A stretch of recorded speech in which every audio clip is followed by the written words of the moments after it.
Hey there, Saguto golfers. Tom Saguto here, PGA member and founder of Saguto Golf. It is time to lock and load with our golf games, because all this social distancing has you cooped up and fed up because you're not playing any golf. But it couldn't be a better time for us to work on your golf game in the comfort of your own home, because you're coming from the old swing habits. Remember, you're making a change right now. You're coming from the shoulders coming out of your posture, the lifting of your arms, the shifting of your weight, and all of those hideous swing moves you made in the past. We're making a big change. You've done these things almost your whole golfing life. So we can use this valuable time to get some new swing motions introduced into your body so that when this is over, you can hit the ground running and you'll be pure in the ball like you won't believe. You'll be so comfortable with this new swing that it will take you a lot less time to get used to hitting the ball like this. I want to start today, the first part in the series, with the shoulders. And why? Well, everything in the golf swing starts at the hub, which is the shoulders. In fact, the golf club's going to react to the turning of the shoulders. How I turn the shoulders is how I swing the club. If you just let everything else do its job, don't even force anything, the club will follow. Here's what it looks like when I turn my shoulders in a golf swing 90 degrees to my spine. I'm just focusing on the shoulder turn. Watch this. Club just gets in the perfect position. Oh, I hit the wall. Don't hit any walls, by the way. Only wall you should be hitting is like the one in your garage when you hit golf balls into it. You don't need a club for this. So in the golf swing, the function of my shoulders is to help me hit the ground in the same spot every time, which is important. That's number one fundamental in golf, hitting the ground in the same spot every time. And a good shoulder turn looks like this. If I do a shoulder turn like that, I will hit the ground in the same spot every time, because I'm not shifting off the ball and then shifting back to the other side. I'm keeping one fixed swing circle, one giant circle. It's not moving. It's going to always return to the same spot every time. So the shoulders in the golf swing, just to give you an idea of what's going on and why it's so important. A quick rundown on the whys. The shoulders do three main things in the golf swing.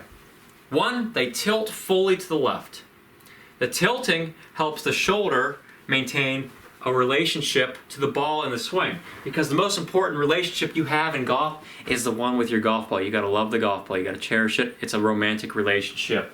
So when I get in this nice posture that I've started, a lot of you get a nice posture, the tilting serves a function of keeping my body in this angle to the ball. A beautiful relationship. You need to have that. Say it with me. I will have a beautiful relationship with the golf ball. I will have a beautiful relationship with the golf ball. Perfect. And you're not going to change that relationship. Don't change it on me. Trust me. You want to keep it. So, I have a full left tilting, or tilting of my spine toward the target. If you're right-handed, it's left. You're tilting the left shoulder. So we tilt fully to the left. All right? Then, we've got another motion, turning. A lot of you are familiar with turning. Most people can do the turn. Most people don't do enough of the tilt. So the turn serves as a way to get the club around your body for power. It also pulls the hips around, straightens the right leg a little bit, gets the body pivoting. It's a big power source for you and consistency. So the shoulder going down provides the upward motion of the club. The shoulder going around gets the club going this way. You can see how when I combine a tilt with a turn, look where the club gets. It's in a perfect position. I didn't even have to think about it. There's one other element that's really important. It's the extending of the spine. And this happens to keep your head in place. So if you're one of those people who likes to bob up and down in the swing, I feel bad for you. It's quite a workout. But if you're one of those people, if we keep our head in place as we turn our shoulders, my spine has to extend. And here's why. When I tilt, my head just dropped down a couple inches from where it started. See here? Tilt. I'm lower. And if I just turn and tilted, I'm really low here. But no, if I turn, tilt, keep my head in place, my spine has to extend. So it's naturally extending to accommodate that motion. Now, you might be thinking, Tom, how do we work on this without thinking about doing three motions of the golf swing? Like how do I swing a club while tilting, turning, and extending? It's a lot to think about. It is a lot to think about, but I'm going to simplify it and make it so much easier for you in this really simple drill. So first thing we're going to do is we're going to find a wall. Got a wall right here. There's walls in most of your house. Don't worry what your family members say about you as you do this. They might just say you're a freak. Ignore them. You're doing something so much more valuable for your life, getting yourself a much more beautiful golf swing that's going to work. So just ignore family members that criticize you when you do this. It's okay. And no, we're not in timeout here. I know what you're thinking. Get into your posture. And it's about, I've got a nice relationship with the ball here. Make sure you've got a relationship, by the way. And then we're going to place our head against the wall. Okay? This serves as a reference point so that our head doesn't move down or up in the golf swing, so our spine can extend. Most of you that will drop your head, you'll find that this to be really valuable, keeps your head in place. So I'm placing my head against the wall. It's like this part of my head can be up here, somewhere in this area. Not the forehead so much, but more just a little bit near the top.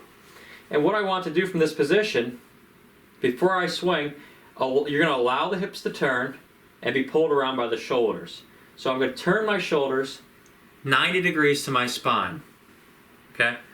So when I get my relationship 90 degrees to my spine, put my head against the wall and start turning. Boom. 90 degrees to my spine, and I feel like my hips have been pulled around, my right leg is straightened, and my lower body is pivoted. And it's a beautiful relationship with the ball. Hello, ball, how are you? My spine is also extended because I haven't dropped my head at all. It's staying in the same spot. That's the feeling of the perfect shoulder turn in the backswing. You'll do the opposite on the downswing. You'll turn them back the other way. Now what you'll feel when you go back the other way is you'll feel the proper downswing motion. You'll actually have to get those hips moving laterally, and it happens naturally just by the shoulders turning. Check that out. It's so easy. Scary easy. It's like, it should be illegal, it's that easy. So, Saguto golfers. And then we can take this feeling and swing it in the yard. So you just start going over a golf ball, and you turn your shoulders 90 degrees to your spine, and there you have the top of your backswing. You're not thinking about positions, you're just going to get there. Okay, let's look at how the lower body's working here so you can get a good idea of what the lower body should be doing. So we're doing the same thing here. I've got my body up against the wall, head's against the wall. As I turn my shoulders 90 degrees to my spine, you're going to be naturally pulling the hips around, and the right leg will straighten a little bit, left leg will go down in towards the golf ball. So here we go with the turn. Look at that. I'm not thinking about this. This is just happening. If you allow it, if you keep it flexed, you can't turn nearly as well. In fact, most people that keep it flexed, they lose their relationship with the ball because you're getting tension built up here. As you might start back fine, but you'll get to a breaking point where there's too much tension and you level out. You lose that beautiful relationship. We don't want to do that. So turn and allow. This will help you keep the shoulder going down if you allow the hips to turn. Whoop. That's beautiful. I could do this all day. It feels comfortable too. See, this is one of the most body-friendly ways to swing the club because, one, you're allowing your body to work the way it would normally work. Like, we're not restricting anything. The right knee flex restricts. That's painful because you're creating pressure on the joints, the bone, muscles, and then tension in the hip, lower back. Not only that, but when you level out like this in your shoulder turn, you're causing the lower back to turn, and the lower back is not designed to turn. The upper back is. So this entire swing revolves around the upper back turning 90 degrees to my spine, which pulls everything else around, and it feels effortless. So what a great way to work in an effortless swing into your life. So just focus on doing this drill and turning that shoulder 90 degrees to your spine. You'll feel everything you need to feel in the golf swing. I guarantee it, because your head's in place. I mean, there's no wobble in here. Turning my hips on a downswing, my hips have to go left for me to keep my head in place and extend my body. And there it is. And then look at my feet. You can't really see my foot. My foot's actually rolling in. It's not rotating over. And that's something that a lot of slicers and people that struggle with the downswing deal with. They over-rotate the feet. So, Saguto golfers, a really in-depth first part of the series, but so important to get the shoulders right. And I wanted to make sure you get them right while you're working on this, so that when you go out to the course, this is the first thing you've got down, is you're turning down enough, and you're turning enough, you're turning down, you're turning enough, and then your head's staying in place. You cannot go wrong if you just do that one thing the rest of your life. So, enjoyed it. I hope you all had a fun time tonight. I expect to see everybody in their home all over America with their head against the wall. Just every golfer in America and all over the world with their head against the wall working on their shoulder turn. I would love to see y'all submitting videos of you just practicing at home. That'd be so cool. But thanks again for tuning in, and I look forward to seeing you part 2 where we talk about another piece of the golf swing that you need and we can work on at home.